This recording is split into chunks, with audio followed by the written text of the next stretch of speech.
Ça y est les amis, c'est la fin du 110%.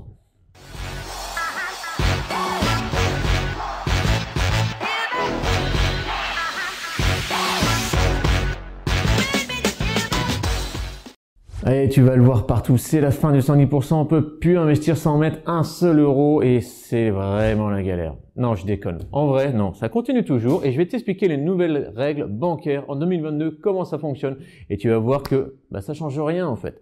Alors déjà la première chose, tu sais que le Haut Conseil de la stabilité financière nous a pondu donc sa fameuse loi qui était avant une norme, dire maintenant, maintenant c'est 35% de taux d'endettement avec l'assurance emprunteur, ok, et c'est 25 ans max vraiment pour pouvoir s'endetter. Ouais, ok, mais on ajoute à ça quand même 2 ans de différé si tes travaux, c'est 25% du montant total du projet. Ok, ça roule, donc ça change quoi en fait?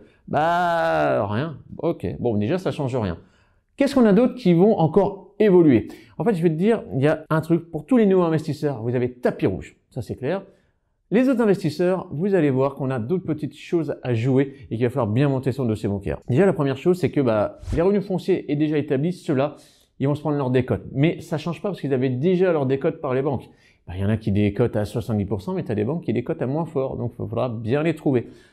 La nouvelle loi, elle dit pas, ah non, les BIC, tout ce qui est LMNP, il y a des décotes.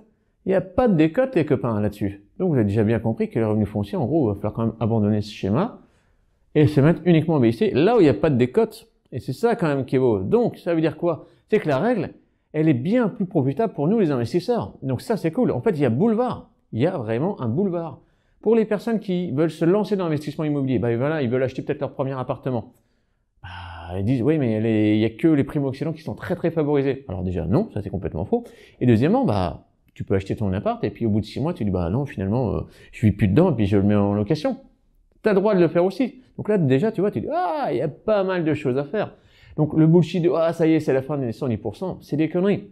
En plus, il est marqué nulle part dans cette loi que le 110%, c'est terminé. Non, justement, ça continuera toujours. Parce que si ton projet il est bon, ton dossier bancaire il est bon, ça tient la route et que au niveau banque t'es ok, mais je vais dire un truc, let's go quoi. Et donc ça veut dire quoi les amis? C'est qu'en 2022, reload, on recommence et c'est ça qui est vraiment bon. Quand tu vois que 2020, c'était une année record. Merde, pourtant Covid, 2021, encore une année record. Ok. Mais 2022 avec la nouvelle loi, c'est mort. Non, ça va pas le faire.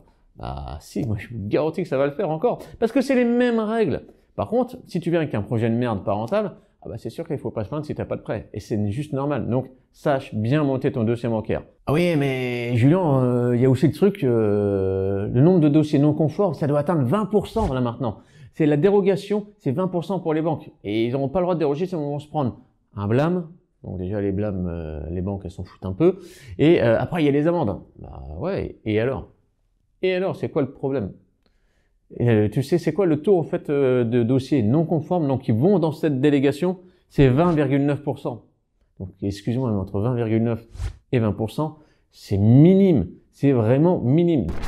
Donc là, on se rend compte quand même qu'il y a un truc quand même qui est assez ouf, c'est qu'on va pouvoir vraiment aller facilement aller voir ses banquiers. Alors, je dis pas que ça va être easy, il va falloir quand même travailler son dossier. C'est pas, tu l'as bien compris, l'investissement immobilier, c'est pas un clic, boum, t'es riche, t'as ton immeuble qui est rentable et t'as le cash flow. Non, il y a quand même du boulot. Par contre, il va falloir bosser de manière intelligente et il va falloir être sérieux là-dedans. D'ailleurs, si tu veux aller plus loin dans l'investissement immobilier avec nous, pour te montrer vraiment comment en 2022 tu veux décrocher tes prêts sans galère, tu as un lien juste sous la vidéo là. C'est une formation totalement offerte et ça va vraiment t'apprendre pas mal de choses pour bien monter ses dossiers bancaires et surtout avoir un bon projet. D'accord? Donc ça, c'est juste en dessous de la vidéo. Sinon, revenons à nos moutons.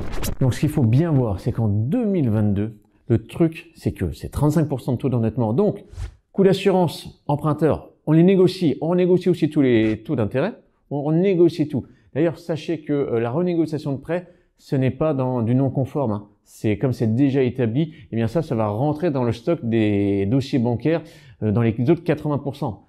Et chaque année, il y a énormément de renégociations parce que les banques veulent choper un nouveau client et tout, donc vont arriver avec un taux plus bas pour choper de nouveaux clients. Ch'ting, ça va rentrer dans les 80%. Et ça, il y en a de plus en plus. Donc, c'est encore une super bonne nouvelle pour nous, les investisseurs.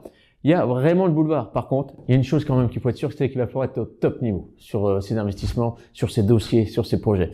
Et là, il est fondamental de ne pas faire de conneries. Ok?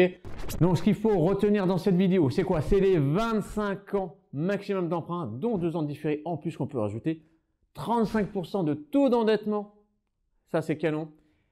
Et surtout, c'est qu'on est quasiment déjà dans la conformité des dossiers bancaires par rapport à la dérogation. Donc, je vais vous dire, 2022, let's go, faut investir. Si vous voulez changer votre life, let's go, on fonce, on fonce. Donc, si tu as trouvé cette vidéo cool, n'hésite pas à la partager auprès de tes amis qui se posent ce genre de questions. Comme ça, ils auront leurs réponses. Mets-nous un pouce et on se retrouve très vite dans une nouvelle vidéo sur la chaîne Imorenta. Ciao!